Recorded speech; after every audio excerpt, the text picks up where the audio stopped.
Hello friends, स्वागत है आपका अपने YouTube channel SMC by Bhupendra sir में। कल आप लोगों का मैथ का पेपर है हाई स्कूल वालों का, तो उसके लिए आप लोगों ने तैयारी कर ली होगी अच्छी तरीके से। और मैंने आप लोगों के लिए ऑब्जेक्टिव क्वेश्चंस कराए थे टॉप 50। उसमें से अगर आप लोगों ने वीडियो नहीं देखा तो जाके वीडियो देख लीजिए, क्योंकि वो सारे बहुत ही इंपॉर्टेंट क्वेश्चंस हैं। और ये जो क्वेश्चंस हैं ये आपके लिए लॉन्ग क्वेश्चंस हैं, और इसमें से आपके बहुत सारे क्वेश्चंस मिल सकते हैं। सारे इंपॉर्टेंट क्वेश्चन हैं और सेलेक्टेड क्वेश्चंस हैं। ये सब प्रीवियस ईयर में आए हुए हैं। पहला क्वेश्चन जैसे दिया है, निम्नलिखित संख्याओं का एचसीएफ ज्ञात करने के लिए यूक्लिड विभाजन एल्गोरिथम का प्रयोग कीजिए। 135 और 225 का हमें बताना है एचसीएफ। तो इसमें से बड़ी संख्या कौन सी है? 225 बड़ी है, 135 है। तो पहले अगर हम सिंपल सा अगर एचसीएफ निकालना तो हम भाग विधि से निकालते, तो भाग विधि से करके देखें तो एचसीएफ कितना आएगा? 45। लेकिन हमें यहाँ पे यूक्लिड विभाजन लगाना है। तो यूक्लिड विभाजन में होता यह है, जब तक यहाँ पे शून्य ना आ जाए तो ये वाला प्रोसेस लगाते रहे। 225 बराबर 135 गुणे में 1 प्लस 90, फिर यहाँ पे 135 बचा तो 90 गुणे 1, यहाँ से ऐसे देख लेते हैं। यहाँ पे 90 गुणे 1 प्लस 45, 90 को लिखेंगे 45 गुणे 2 प्लस 0, तो आपका एचसीएफ आ जाएगा 5। एचसीएफ आपका आ जाएगा 45, क्योंकि यहाँ पे 45 गुना 90 है। इसी प्रकार से 196 और अगला दिया है 38220 का। इसमें बड़ी संख्या ये है, जब 196 से इसको भाग करेंगे तो आएगा 195। तो ये आपका डायरेक्ट ये 196 गुणे 195 प्लस 0 आ जाएगा। तो इसका एचसीएफ आ जाएगा आपका 196। निम्नलिखित संख्याओं को अभाज्य गुणनखंडों के गुणनफल के रूप में व्यक्त करना है। तो अभाज्य गुणनखंड उसका हम फैक्टर कर देते हैं, जितनी संख्या है तो उनको अभाज्य गुणनखंड के रूप में लिख देते हैं। इस प्रकार से एक नंबर में आपका क्वेश्चन पूछ सकता है, और ये आपका बहुत ही मोस्ट इंपॉर्टेंट है। सिद्ध कीजिए √5 एक अपरिमेय संख्या है। इसमें से आपको √3 या √2 इस प्रकार का क्वेश्चन एक पूछ सकता है। इसमें कह रहा है कि सिद्ध कीजिए √5 एक अपरिमेय संख्या है। तो आपको सबसे पहले एक √5 को मान लेना है a/b, जहाँ a b पूर्णांक है और b का मान 0 के बराबर नहीं। तिरछी गुणा कराएंगे, फिर दोनों पक्षों का वर्ग कर दें तो इतना आ जाएगा। दोनों पक्षों का वर्ग करेंगे तो इतना आ जाएगा आपका a² 5 लिख देंगे। आगे फिर आपका है 5 जो है a² को विभाजित करता है, इसलिए a भी 5 से विभाजित होगा। पुनः उसको मान लिया, a को हमने मान लिया 5c। फिर से वैल्यू उसमें रखेंगे तो 5c का होल स्क्वायर बटे 5, 5 से इसको डिवाइड करेंगे 25, 5c² और c² बराबर इतना आ गया। अतः इसमें लिखा है, अतः 5 जो है b² को विभाजित करता है, अतः 5 भी b को विभाजित करेगा। ठीक है।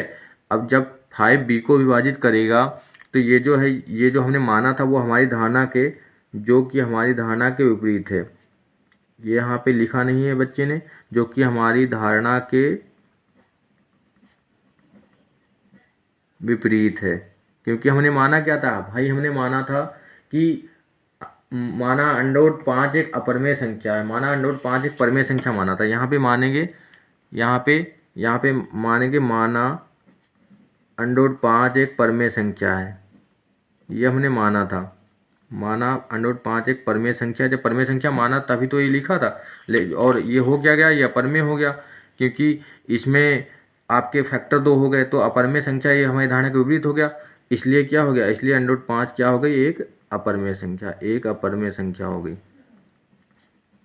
√5 एक अपरिमेय संख्या हो गई, क्योंकि हमारी धारणा के विपरीत है। अगला दिया है, दर्शाइए कि 5 माइनस √3 एक अपरिमेय संख्या है। ये हमें मान लेना है कि 5 माइनस √3 एक अपरिमेय संख्या है। इसको भी परिमेय संख्या मान लिया और इसको भी वैसे ही फैक्टर लिख देंगे, 5 माइनस a/b। तो इसको जब लिखेंगे a/b तो इसको किस प्रकार से करेंगे? इसको लिखेंगे, अतः 5 माइनस a/b बराबर √3। ठीक है। माइनस का ab को इधर लिख दिया और √3 को उधर भेज दिया। 5 माइनस √3 बराबर ab था, ab को इधर लिया, √3 को उधर भेज दिया। फिर से इसको लिखेंगे, जब √3 बराबर 5 माइनस a/b, a और b पूर्णांक है, जबकि 5 माइनस ab भी एक परिमेय संख्या होगी। √3 क्या है? √3 2 अपरिमेय संख्या है। तो ये दोनों कभी बराबर नहीं हो सकते। ये इधर वाला पूर्णांक हो गया, जब पूर्णांक होता है वो परिमेय हो जाता है, और ये क्या है? अपरिमेय है। ये दोनों कभी इक्वल हो सकते हैं? नहीं हो सकते। तो इसलिए ये हमारी धारणा के विपरीत हो गया, क्योंकि ये भी हमें विरोधाभास प्राप्त हो रहा है। अतः जो हमने माना था वो हो गया गलत, क्योंकि हमने परिमेय संख्या माना था वो गलत हो गया। जब वो गलत हो गया तो अब ये निष्कर्ष निकलता है कि जो हमने माना तो गलत हो गया, तो ये क्या हो गया? ये हो गया अपरिमेय संख्या। ये आपका क्वेश्चन हो जाएगा। ये बहुत ही सिंपल क्वेश्चन है इस प्रकार से, इसमें सिर्फ थ्योरी थोड़ी सी आपको लिखनी है। शांत और शांत वाला भी आपको नीचे बस 2 और 5 का हर देख लेना, 2 और 5 का हर देख लेना है। 2 की पावर 0 लिख सकते हैं यहाँ पे, 2 की पावर 0, 5 की पावर 5, 2 और 5 की पावर में है तो ये कितना हो जाएगा, 10.7 शांत हो जाएगा। ये 7 की पावर में दिया है, अगला जो है वो 7 की पावर में, 7 की पावर में होगा तो हो जाएगा अशांत। अगला देखते हैं, ये आपका डायरेक्ट दिया है, ये अशांत हो जाएगा क्योंकि यहाँ पे 7 भी दिया है। अगला है क्रिकेट टीम के एक कोच ने 3900 में 3 बल्ले और 6 गेंदें खरीदी, तो इसको समीकरण में मान लिया। उसके बाद समीकरण से हमें ग्राफ बनाना है क्योंकि कह रहा है बीजगणितीय या ज्यामितीय रूपों में व्यक्त करना है। 2 समीकरण बना लिए, दोनों समीकरण 2 सारणी बना लिए। एक्स की वैल्यू इसमें रखते गए तो वाई की वैल्यू आ गई, वाई की वैल्यू रखेंगे तो एक्स की वैल्यू आ जाएगी। दोनों सारणी बना लिए। जब दोनों सारणी बना लिए, एक्स वैल्यू की, एक्स और वाई को हम सॉल्व भी कर सकते हैं, सॉल्व करके एक्स वाई का मान आ जाएगा। जब सॉल्व करेंगे तो एक्स वाई का मान आ जाएगा तो वो हो जाएगा आपका गेंद और बैट का मूल। इसका जो ग्राफ है, इसका ग्राफ पॉइंट निकाल लेते हैं। ये पॉइंट आपको ऐसे निकाल लेने हैं, 100, 200, 300 से मान के, पॉइंट मान के, जैसे 400 दिया तो 400 यहाँ पे और 300 यहाँ पे, सीधा सीधा पॉइंट यहाँ पे मिल गया। ये दिया है 200, ये दिया है 400, यहाँ पे पॉइंट मिल जाएगा।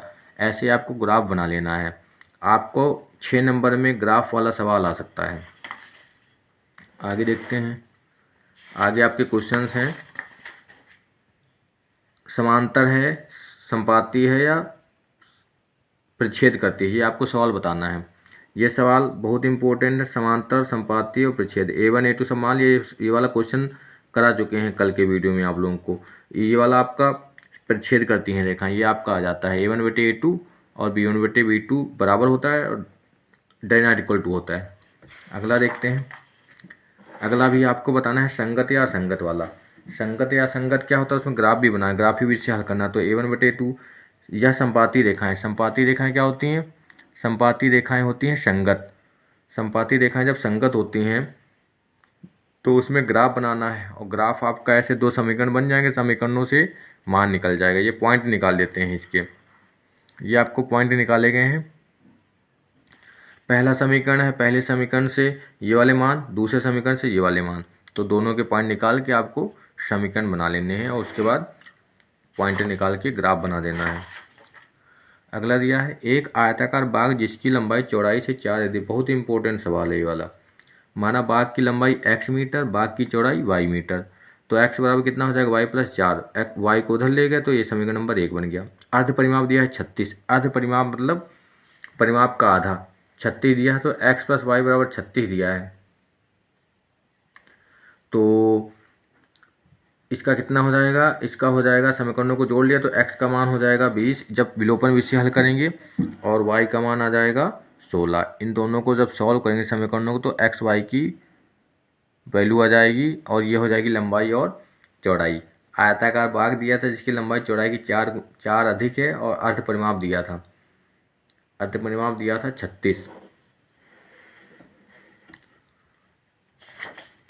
अगला दिया है, ये वाला सवाल दिया है 2x + 3y बराबर 7 बराबर इतना दिया है। इस समय सवाल में कह रहा था कि इसके अनेक हल हैं। बहुत इंपॉर्टेंट सवाल है, 4 नंबर या 6 नंबर के लिए। सवाल में कह रहा था कि अपरिमित रूप से अनेक हल हैं, मतलब ये संपाती हैं तो इन तीनों इक्वल होंगे। जब तीनों इक्वल होंगे तो इन दोनों को इक्वल को बराबर करेंगे तो समीकरण बन जाएंगे। समीकरण बनाएंगे, इनके समीकरणों को फिर सॉल्व कर लेंगे।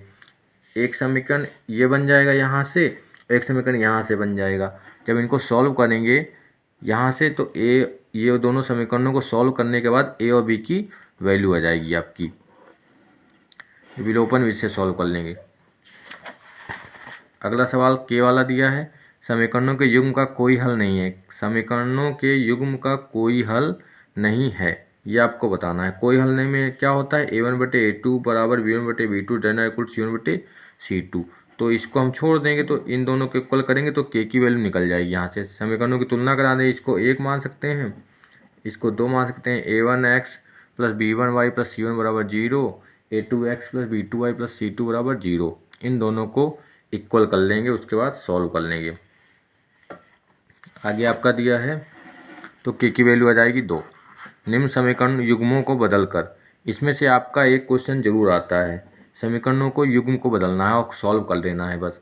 इनको मान लेते हैं 1/x को p, 1/y को q, या a b भी मान सकते हैं। यहाँ पे माना गया है 1/x को p और q मान के समीकरणों को सॉल्व कर दिया। विलोपन विधि, प्रतिस्थापन विधि आपको आनी चाहिए, क्योंकि ये 7 8 से ही आपको पढ़ाया जाता है और ये बहुत ही सरल है। विलोपन विधि और प्रतिस्थापन इन दोनों को सॉल्व किया गया है और पी क्यू की वैल्यू निकाली गई है आपकी। अगला दिया है इसी का, ये 4 नंबर का सवाल है। 5/x - 1 + 1/y - 2 = 2 दिया है। तो इन दोनों को, इसको मान लिया है p, इसको मान लिया है q। तो समीकरण बन गया आपके ये वाले। इसको विलोपन से सॉल्व कर लिया गया है। विलोपन से सॉल्व जब करेंगे तो p की वैल्यू आ जाएगी, p की वैल्यू ये आ गई। p की वैल्यू जब रखते हैं तो q की वैल्यू आ जाएगी। q की वैल्यू जब आ गई तो p और q की वैल्यू फिर से रखेंगे तो इतना आ गया। इसको सॉल्व करेंगे तो x की वैल्यू आ जाएगी, ये y की वैल्यू आ जाएगी। कितना सिंपल सा सवाल है। अगला दिया है, ये 6 नंबर का सवाल है। लॉन्ग के लिए आता है ये वाला। ऐसा सवाल लॉन्ग के लिए आता है। इसको भी माना गया, प्रोसेस वही है इसका भी, 1/x + y = p, 1/x - y = q। इसको भी समीकरण मान के बस विलोपन से हल कर दिया गया है। p का मान दिया है और p की वैल्यू जब निकल जाएगी तो q की वैल्यू आ जाएगी। तो p की वैल्यू और q की वैल्यू दोनों सॉल्व कर ली गई हैं। इनको जब दोनों को सॉल्व किया गया है तो इसको इस प्रकार से सॉल्व करने के बाद इसको एक्स वाई की वैल्यू निकाल दी गई है। जब x की वैल्यू आ गई तो y की वैल्यू भी आ जाएगी। ये गुणनखंड दिया है आपका, सिंपल सा आपको आना चाहिए। इनका योग 27 है, गुणनफल 182 है। ये भी सिंपल सा सवाल है, बहुत अच्छा। इसको देख सकते हैं आप। इसको समीकरण को सॉल्व किया गया है गुणनखंड विधि से। 2 क्रमागत धनात्मक, ये सॉल्व कर दिया गया है। 2 क्रमागत धनात्मक पूर्णांक जिनकी वर्गों का योगफल। क्रमागत को क्या मान लेते हैं, पहला x, दूसरा x + 1। इन दोनों को सॉल्व करने के बाद इनके वर्ग, इसको स्क्वायर किया गया, इनका वर्गों का योगफल समीकरण बन जाएगा। समीकरण को गुणनखंड कर देंगे, आंसर आ जाएगा ये वाला आपका। अगला दिया है, एक समकोण त्रिभुज की ऊंचाई इसके आधार से 7 सेंटीमीटर कम है। ये इंपॉर्टेंट सवाल है। कह रहा 7 सेंटीमीटर से कम। आधार को हमने x मान लिया, ऊंचाई को x - 7 मान लिया। पैसे उस पर में लगा देंगे और 13 सेंटीमीटर का है। यदि विकर्ण होगा, यहाँ पे विकर्ण दिया होगा कि कितना है, 13 सेंटीमीटर। तो इसको जब सॉल्व करेंगे तो समीकरण बन जाएगा। फिर उसका गुणनखंड कर देंगे। गुणनखंड करेंगे तो आंसर आ जाएगा आधार और ऊंचाई। अगला सवाल दिया है x - 1/x। इंपॉर्टेंट सवाल। x - 1/x = 3। इसको सॉल्व कर लेंगे। इसमें इसका गुणनखंड नहीं हो पा रहा है क्योंकि इसमें द्विघाती सूत्र लगाना पड़ेगा। तो इसमें द्विघाती सूत्र लगा देंगे। सीधा सूत्र लगाने के बाद सॉल्व कर लेंगे। अगला क्वेश्चन है, ये क्वेश्चन आपका 2022 में लॉन्ग में आया था। 6 नंबर में लॉन्ग में आ चुका है ऐसा सवाल, बहुत इंपॉर्टेंट है ये वाला। इसको भी तिरछी गुणा कराने के बाद सॉल्व करेंगे। ब्रैकेट में किया, माइनस हो गया, इसको सॉल्व करेंगे तो इतना आ जाएगा। इसके बाद इसका कर दिया है गुणनखंड। गुणनखंड हो नहीं पा रहा है तो इसका कर दिया है द्विघाती सूत्र से, या गुणनखंड कर देंगे, जिससे भी सॉल्व कर पाते हैं आप, और इसका आंसर आ जाएगा आपका x + 1 वाला। और आपका ये दिया है आयु वाला। 3 वर्ष पूर्व रहमान की आयु व्युत्क्रम और अब से 5 वर्ष पश्चात आयु के व्युत्क्रम का योग है। तो इतना आपको इसको सॉल्व कर लेना है। इसको भी देख लेना है और किस प्रकार से ये सॉल्व किया गया है। तो ये आपके इतने लॉन्ग क्वेश्चंस थे। इसमें से आपको सिलेक्टेड क्वेश्चन सारे हैं, सारे इंपॉर्टेंट। इसमें से कुछ क्वेश्चंस मिल भी सकते हैं आपको। तो आप लोग इन क्वेश्चन को ज़रूर तैयार कर लें।